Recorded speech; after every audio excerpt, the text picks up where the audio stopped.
ज्योतिषी लोग बतावत बाटे, पूरा मंत्रिमंडल बैठल है और ज्योतिषी लोग बोलत बाटे, का बोलन है तनी देखा। निकना ही कैलू बेटी बनवा में गईलू बेटी, निकना ही कैलू बेटी बनवा में गईलू बेटी, फुटी गईला करम तो हारी हो।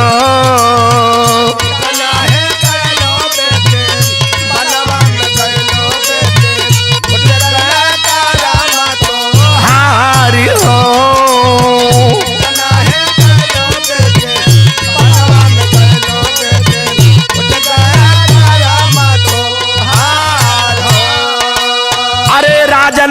आप जानना चाहते हो ना कि आखिर बात क्या है, तो हम बता रहे हैं।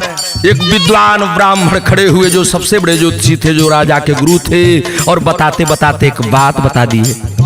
मांगिका से नुरावा सत्या वाना जो होई है हो, मांगिका से नुरावा सत्या वाना जो होई है हो, लुटी जाई हाजिनी तो हारी हो। मांगिका से नुरावा सत्या वाना जो होई है हो, हाजिनी तो हार।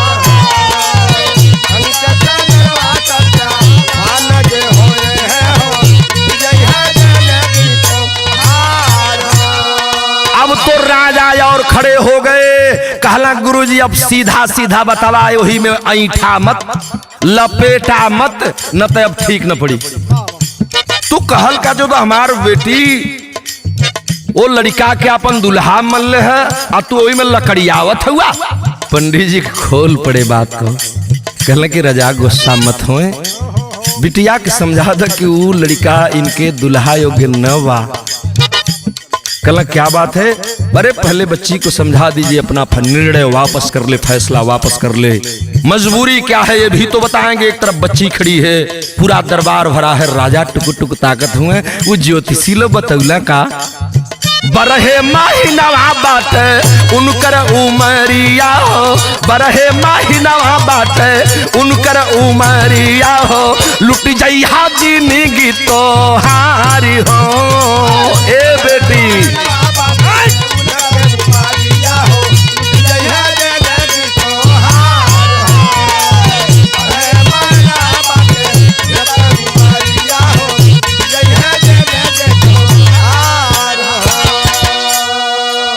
बिल खैला राजा मंत्री सब समझावे राम, बिल खैला राजा मंत्री सब समझावे रामा, कन्या करैले मन विचारी हो। ये हाँ जिया लाल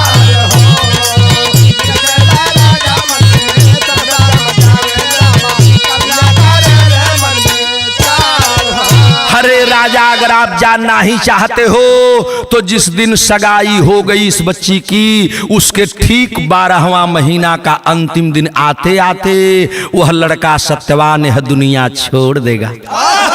और बिटिया तो विधवा हो जाएगी रे पगली, इस शादी को टार दे पगली, यह शादी ठीक नहीं है। मंत्री आंख में आंसू लेकर करके गर्दन नीची कर लिए, और लड़की आवाक हो गई उस महफिल में। आखिर यह ज्योतिषी गुरुजी लोग बता क्या रहे हैं, बाबूजी का तो छतिया फाट न गई। ना बेटी ना, फैसला वापस कर ले बेटी, फैसला वापस कर ले।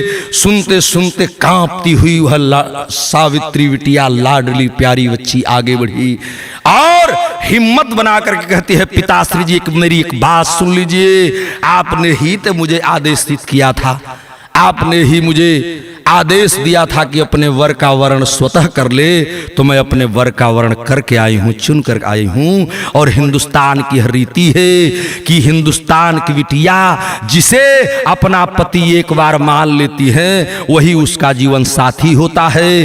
अतः मैं आपके वचन का पालन भी करूंगी और अपना निर्णय अपने पास रखूंगी। और सुन लीजिए, आप मेरे बाप हो ना, तो आप मेरे बाप हो तो बाप की जिम्मेदारी है कि बेटी अगर सयानी हो गई तो बिटिया का हाथ पीला करा करके उसके ससुराल में भेज दे।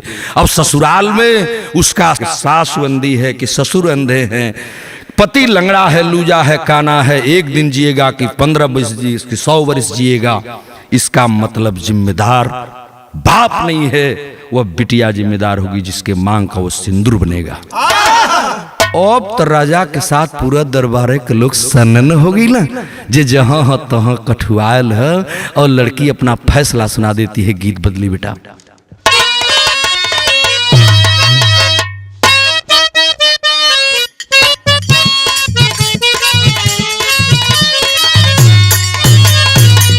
यह तर्जबा साड़ी हम न पहिरबे राजा, साड़ी हम न पहिरबे राजा, रिलिया के डरईबर, साड़ी हम न पहिरबे राजा, साड़ी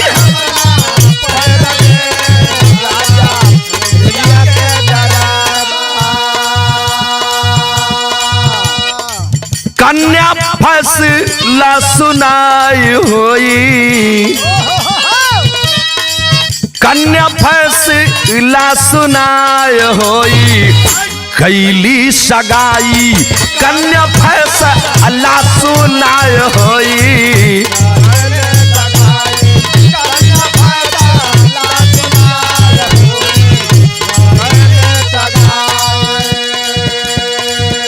बिटिया के जिद पर सावित्री और सत्यवान की सगाई हो गई। लड़की का दिल तो कांप रहा है यह बात जान करके कि ठीक 12वां महीना का आखिरी दिन आते आते मेरे पति मेरा साथ छोड़ देंगे, इसलिए एक एक दिन करके पति की सेवा में लीन होकर के पतिव्रता धर्म का पालन करते हुए बाबूजी वह कन्या एक एक दिन बिताने लगी। बात एक खटकती है, बच्ची को भी खटक रही थी जैसे आज मुझे खटक रही है।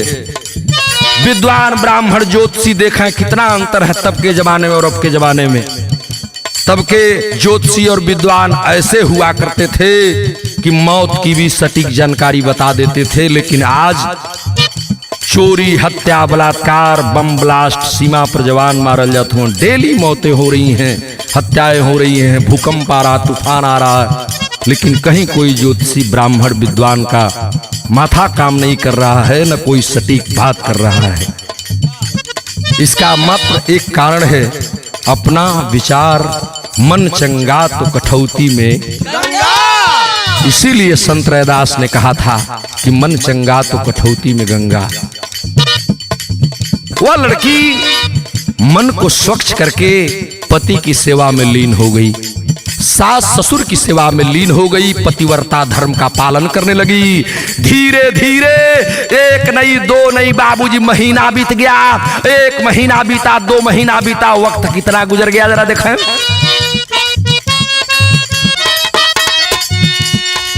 दिनवा गिन गिन बीतल महीना,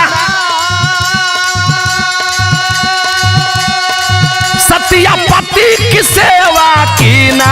दिनवा गिन गिन बीतल सतिया, दिनवा गिन गिन